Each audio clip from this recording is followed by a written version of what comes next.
Every sister has their own pains.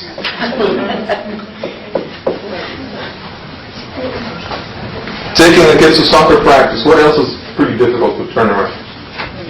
Shopping and necessary clothes and stuff, you know. Okay.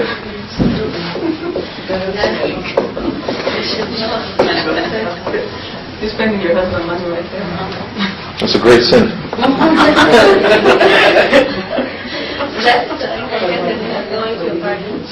Going to a party. Yeah, that's chatting on the phone.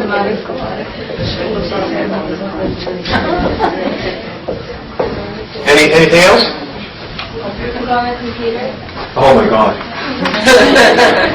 Of course. With no prejudice to Mac owners here.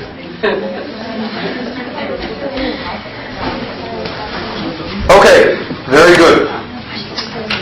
Spending time on computer, talking on the phone, going to party, shopping at the mall, taking the kids to soccer practice, listening to music, watching movies and watching TV in general, or going to the movies, whatever it is. Okay? What is the first question we need to ask before we even get into the intention business? Why are you doing? No, before that. Exactly. Is this halal or haram? First question we have to ask is this permissible or not? Okay? Now, watching TV, the mere watching of TV, this plastic box with a lot of wires, is that haram? No. What makes it haram? The content. The choices. The choices you make is what really makes it haram. So, the movie itself, the DVD, is just a piece of plastic. Right? What you see on the monitor is just, images and stuff. It's a display screen.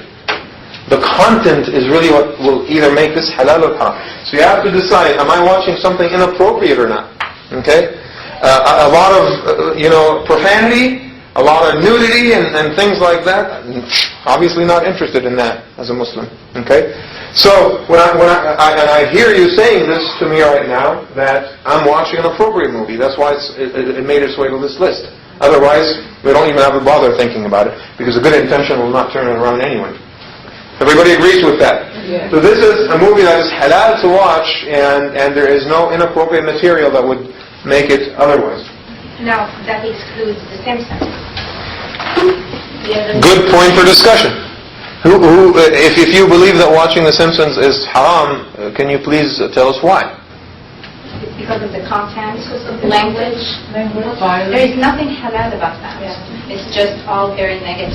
Okay. Children's behavior is very character. How do you guys feel about that, the rest of you?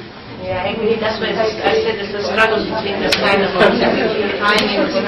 So before you watch The Simpsons or even allow your kids to watch The Simpsons, you have to make a decision. Is this an appropriate material to watch or not? I think that The Simpsons is rated, PG-13? Yeah. I don't think they say the F word in The Simpsons, but there's a lot of negative references in the series that we have to concede to that, right?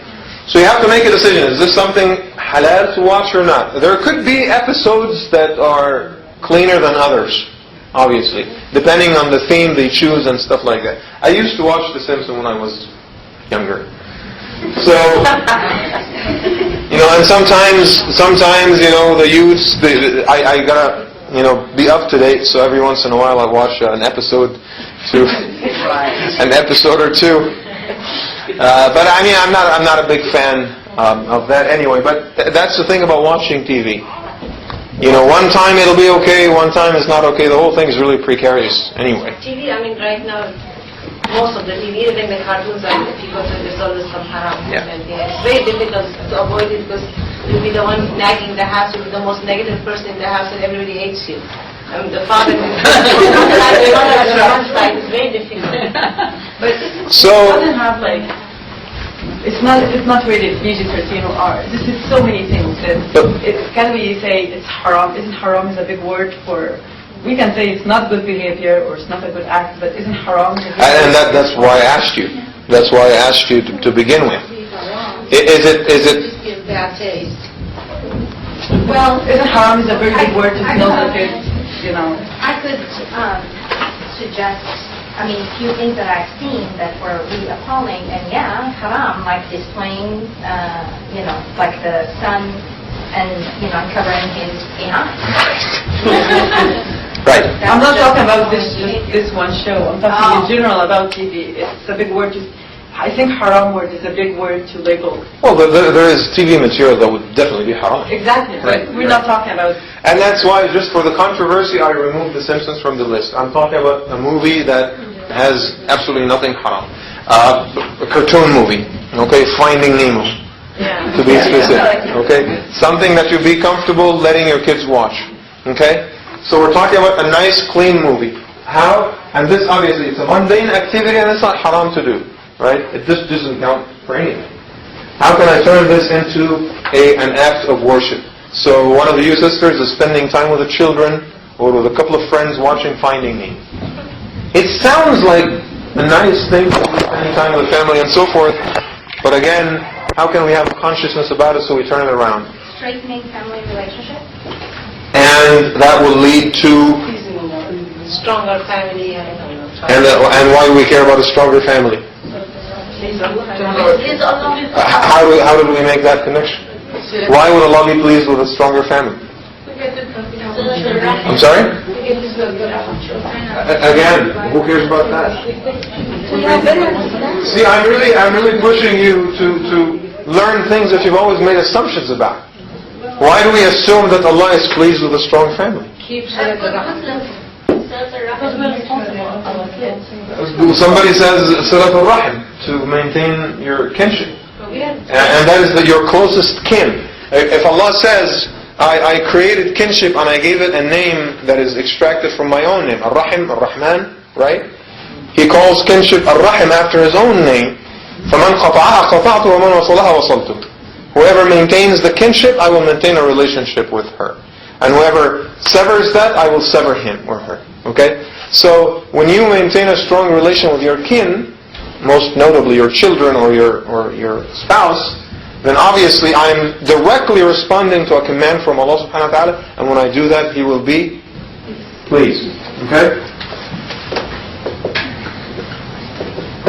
What else? I have a question. If you like in the structure of family, if you didn't succeed and they ended up washing the bed, then you have to cut it and you don't want to wash with them. Would that be like cutting the kinship? Of course. Because you always, when it becomes too big a deal, it becomes like lineage, you want to just not let it go back and just don't want to watch, just go away from them. And The Prophet says, pleasing people at the expense of Allah's pleasure earns you Allah's anger and people's disappointment. And pleasing Allah at the expense of people's, displeasure will earn you Allah's love and people's respect. Beautiful hadith. So when you decide not to watch it with them, with that intention in mind, I know they'll be upset with me, but I do it to please Allah, even if they're going to be angry with me, then you actually get a hasanah. Not watching, inaction here also turns around and becomes an act of worship. You see? It's all about how you look at it and how you feel about it in your heart.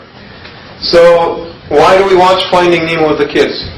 If it's a totally halal movie, most movies have morals to learn a moral, right? So we have a father who lost his son and then really worked so hard to get his son back. That's the theme of the movie.